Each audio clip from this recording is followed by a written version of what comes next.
Does this sound like the way that you practice scales?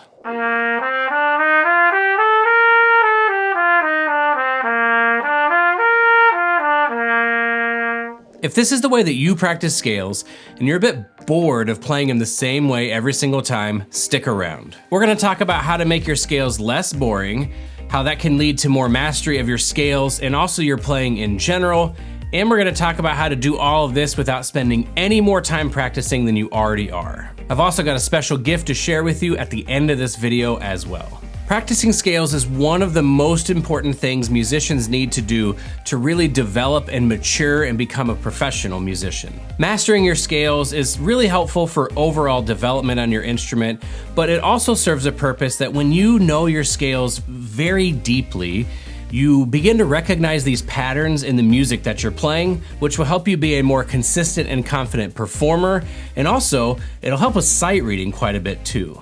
But if you practice your scales the same way every single time, it's likely it will become repetitive and boring, and if you get bored, it's likely you'll stop. And if you stop too early, you won't be able to see the real benefit that scales have to offer you in your playing. So before we talk about scales, let's just talk about being bored and why does it happen and what can we do about it. According to an article in the National Library of Medicine website, boredom can be caused by a lack of external stimulation or by internal factors such as lack of motivation or a sense of purpose. It can arise from routine tasks, repetitive activities, or lack of novelty, which can result in a sense of time dragging or feeling stuck in a monotonous routine. Hopefully reading this definition can begin to connect the dots on why playing scales the same way every time makes us bored. When we first start practicing our scales, everything is novel because it's new, and it's not repetitive because we haven't done it that much, and it's not monotonous because we're really trying to dig in and figure out how to be more successful and play the right notes. But the longer you practice your scales, the better you get at it, and especially if you're doing it the same way, it becomes repetitive, it becomes monotonous, and because it's the same thing for a long time, it's not new or novel anymore. So it seems that the problem we need to solve is how do we make our scales interesting after we learn how to play them. When we're talking about making scales interesting, it's important to first say that ideally speaking, we're not approaching scales to get a good grade or to pass some sort of test, but because we understand that if we get better at our scales, we will get a lot better at our instruments as a result. When you think about scales in this way, you realize that once you learn the basic scale, there are so many different ways you can change things up to make it interesting, but also to promote healthy progress on the trumpet. Let me give you an example. Let's take the example that I used at the beginning of this video and establish that as a baseline. I played a rhythmic figure that consisted of an eighth note followed by 6 16th notes going up, another eighth note, 6 16ths coming down, and then I performed the arpeggio afterwards. I did this all at 120 beats per minute, and I slurred the whole thing. Once I got pretty good at playing it like this, if I never switched anything up, this is gonna cause me to get bored, but I'm also never really gonna get better at the trumpet past this point. So how would I change things up? Here are all the ways I can think of off the top of my head.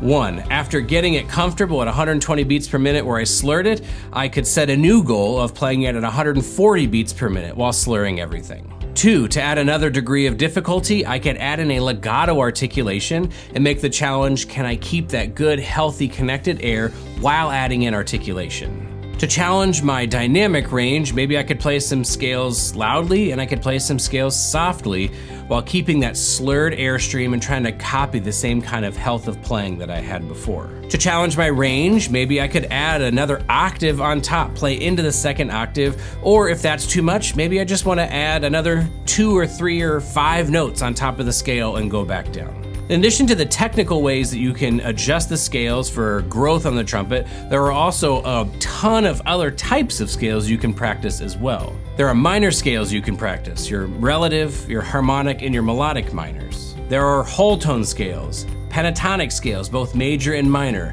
blues scales, and then diminished or octatonic scales. The reality is, if you are committed to learning your scales and then using them as a tool to improve your overall trumpet playing, there's really no reason you would ever be bored while playing your scales. If this is all making sense to you, but you are struggling with thinking, how would I incorporate this into my actual practice sessions?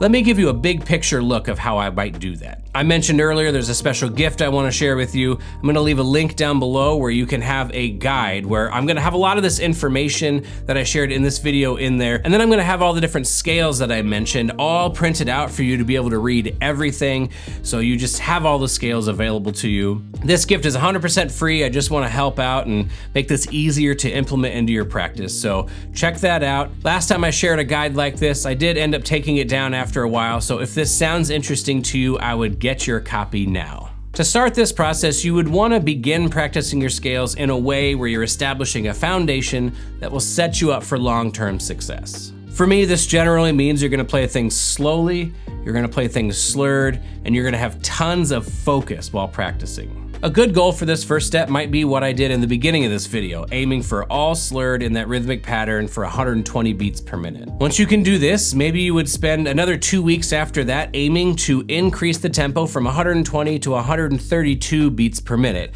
I personally like to stay in the slurred version of things for a while so I can promote healthy airflow in my playing. After you reach this goal, I would stay at 132 beats per minute and then add in legato articulation. The aim would be to play very legato, to not interrupt the air, and to learn how to play with healthy connected air while coordinating your articulation, and I might spend a week or so trying to get this coordination down. From there, I would stay at 132 beats per minute, I would keep my legato articulation, but now I want to add in some soft playing to explore figuring out how to play the soft dynamic with a supported sound while keeping all the other things I had already developed. After you can play your scales at 132 beats per minute with a legato articulation and you can play them softly, maybe you think, all right, it's time for me to move on and I'll tackle my minor scales or the whole tone scales or any of those others that I put in that guide. Let's say you picked harmonic minor scales.